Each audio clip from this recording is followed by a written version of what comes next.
कौन भूत बनता है? जो आदमी आत्महत्या कर लेता है, जो अपने माँ बाप को मारता है, जो गलत काम करता है, ऐसे लोग सब प्रेत योनि में जाते हैं और प्रेत योनि में बड़ा कष्ट पाते हैं,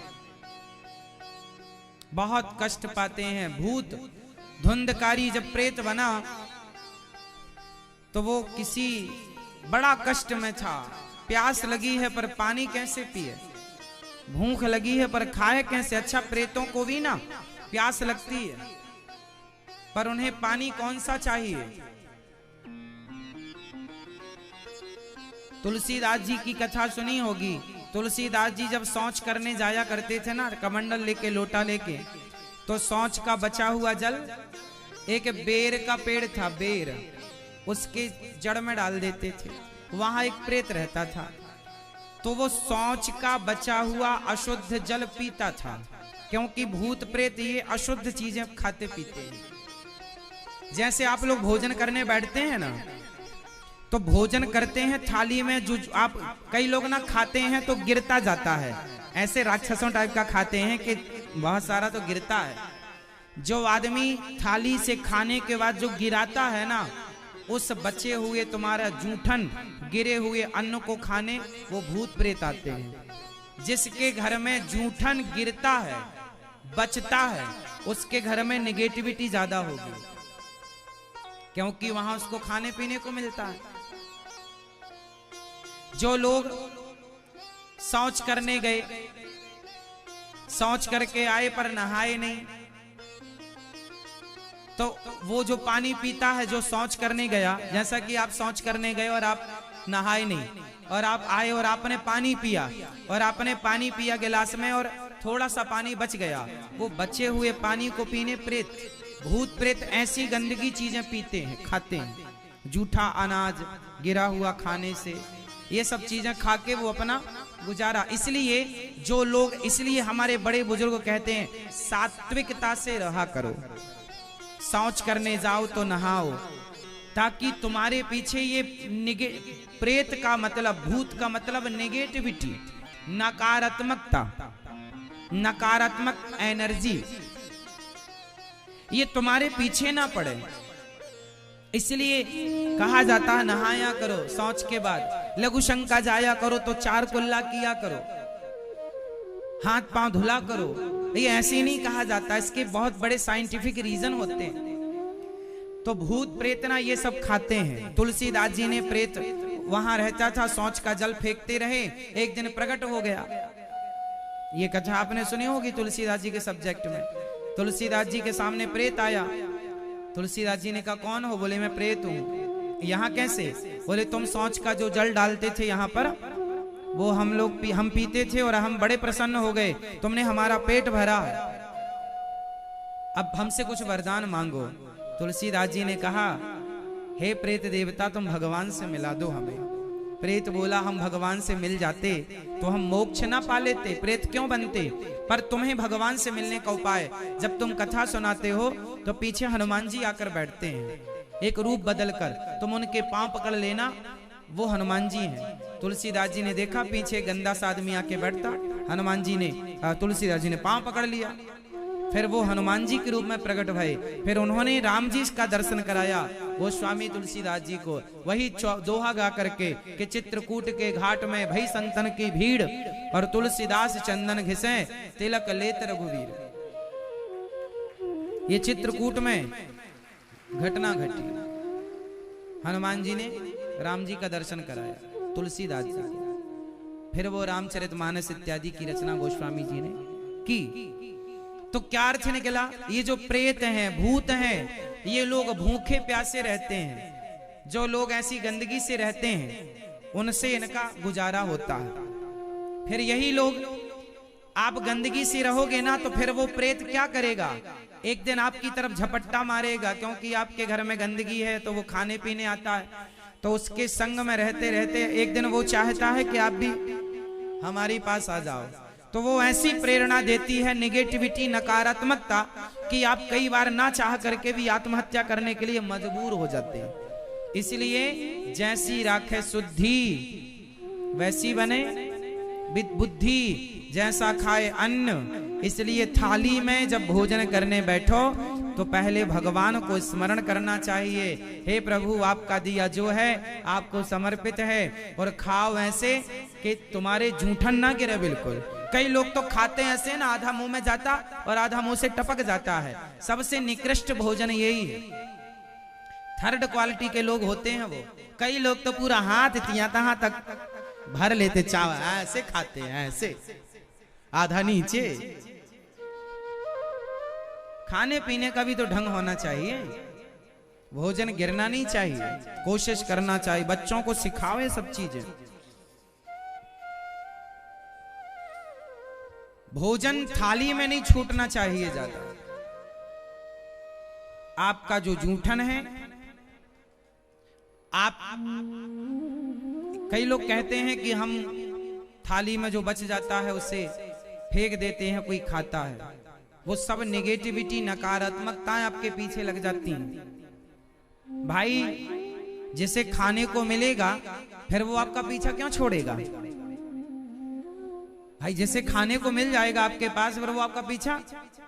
यदि किसी नकारात्मकता, नेगेटिविटी को, कोई गलत एनर्जी को आपके पीछे लग गई वो, तो वो आपका पीछा थोड़ी छोड़ेगी। इसलिए मौका ही मत दो ना। थाली, पहले के लोग थाली खाने के बाद उसमें पानी डाल के ना वो भोजन थाली धो के पी लेते थे। हम भी बचपन में जब दूध रोटी खाया करते थे तो दूध रोटी खाने के बाद ना कटोरे में पानी डाल के पूरा घुमाकर वो पानी पी लिया करते थे, मतलब कटोरा साफ हो जाया करता। थाली कांसे की हुआ करती थी, कांसे की थाली में भोजन होता था, पूरी थाली। हमने अपने बब्बा जी को, अपने दादाजी को देखा है, थाली पूरी भोजन करने के बाद थाली में पानी डाल के वो घुमा के पी लेते थे, एक अन्न का दाना नहीं रह जाता था। ये परंपरा रही है हम लोगों की। आप कहें कि महाराज जी फिर हम तो सबको भोजन देते हैं, नहीं तो हमारे यहाँ पहली रोटी गाय को निकलती तो है। आप किसी को देते हैं तो देना अच्छा है, पर ये बताओ किसी को जूठन देना अच्छा है? गाय को भी पहली रोटी खवाओ, शुद्ध रोटी खवाओ, कुत्ते को भी शुद्ध रोटी खवाओ। अपना जूठा किसी को नहीं देना चाहिए, अपना जूठा किसी को नहीं देना चाहिए। जैसे कई लोग चाय जूठी पी लेते हैं, भोजन जूठा कर लेते हैं। जूठा किसी का किसी को नहीं खाना चाहिए, यहां तक कि पति पत्नी को भी जूठा नहीं खाना चाहिए एक दूसरे का। विधान तो ये है, पर अब माने कौन? आजकल के जमाने में पति पत्नी ने तो वो तो जूठा ही खा, उनको लगता प्यार बढ़ता, प्यार नहीं बढ़ता, रोग बढ़ता है।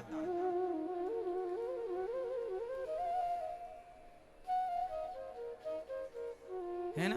आजकल तो पत्नी चबाए पान और चबा के उसके मुंह में थूक देती है, ले तू चबा ले अब अमृत। ये जमाना है, ऐसा चल रहा है आजकल। क्या से क्या हो गए देखते देखते। कितने विद्वान थे, कितने समझदार थे तुम और हम, हमारा भारत, हमारे पढ़े लिखे बड़े बुजुर्ग, अनपढ़ बड़े बुजुर्ग अंगूठा छापते पर कितना साइंटिफिक ज्ञान था उनके पास। और आज के पढ़े लिखे देख लो। तो खाने पीने का भी लोगों को ज्ञान नहीं है। आज लोग खड़े होके खाते हैं, जूता चप्पल पहनकर खाते हैं। साहब, एक जमाना था कि खाने के पहले लोग पांव धोया करते थे। आपको पता है पांव धोकर खाने का कितना साइंटिफिक कारण है? जब आप पांव धुलते हैं ना, सारी थकावट दूर हो जाती है, रिलैक्स होते हैं आप उस। और जमीन में बैठ के पालथी मार के जब आप भोजन करते हैं, बजाय कुर्सी, बजाय चेयर पर बैठकर जो आप भोजन करते हैं, चेयर पर बैठकर भोजन करने की अपेक्षा जमीन पर किया गया भोजन ज्यादा अच्छा होता है। हाँ या ना? लेकिन अब फैशन में रहना है साहब। शादी विवाह में तो ऐसा बड़े बड़े पढ़े लिखे लोग, बड़े बड़े आदमी ऐसा वहां उस रोटी के पीछे भागते हैं, है ना। ऐसा लगता है भाई हमें भी एक रोटी देना। कौन सी रोटी? तंदूरी। तंदूरी रोटी खिलाने में ऐसा लगता है जैसे बाप राज कभी खाए ना, हमें भी देना। ऐसी लाइन लगी पढ़े लिखे मूर्खों की, कभी खाए नहीं, घर में भी कभी बनवा के खाया करो, है ना। फोकट की छोड़ते नहीं हो। लिफाफा में 50 रुपए और रोटी खाएंगे 10।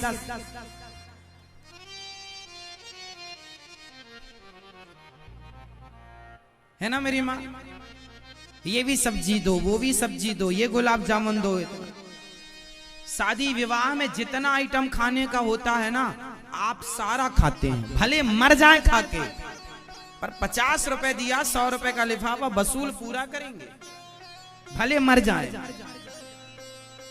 कोई शादी में यदि जरा सा जहर बांटना शुरू कर दे कि भाई साहब सब खाने के बाद थोड़ा जहर भी टेस्ट करें, तो मुझे विश्वास है कि आधे से ज्यादा लोग जरूर पिएंगे। देखें तो फ्री में मिल रहा है, फ्री में हमारे देश में कुछ नहीं छोड़ा जाता। जहर बांटो तो जहर पी ले आदमी। विचार करो, खाने में विचार, कहां खाना कहां नहीं खाना, क्या खाना क्या नहीं खाना। हमने होश संभाला जब से, शादी विवाह में आज तक कभी खाए ही नहीं। इतनी उम्र हो गई आपके बीच में रहते रहते, आज तक हमने शादी विवाह में खाया नहीं। कभी बचपन में जब छोटे रहे होंगे तब खाया हो तो अलग विषय है, जब से होश संभाले कभी नहीं खाए। हमें पता है ये मूर्खों का भोजन है, इनमें समझदार लोग कैसे एंट्री करेंगे। खड़े होके खाना समझदारी नहीं है, खड़े होके खाना ये हमारी संस्कृति नहीं है। हमारी संस्कृति तो बैठ जाओ, हाथ पांव धो लो, पहले भगवान जी का भोग लगेगा, ठाकुर जी को भोग लगेगा, और भोग में वही लगेगा जो सात्विक होगा, क्योंकि अन्न से हमारे बुद्धि और हमारे मन का पूरा कनेक्शन है। यदि हमने जरा भी गलत भोजन कर लिया तो वो गलत भोजन हमारी बुद्धि को गलत करेगा, और सही भोजन हमारी बुद्धि को सदा सही रखेगा।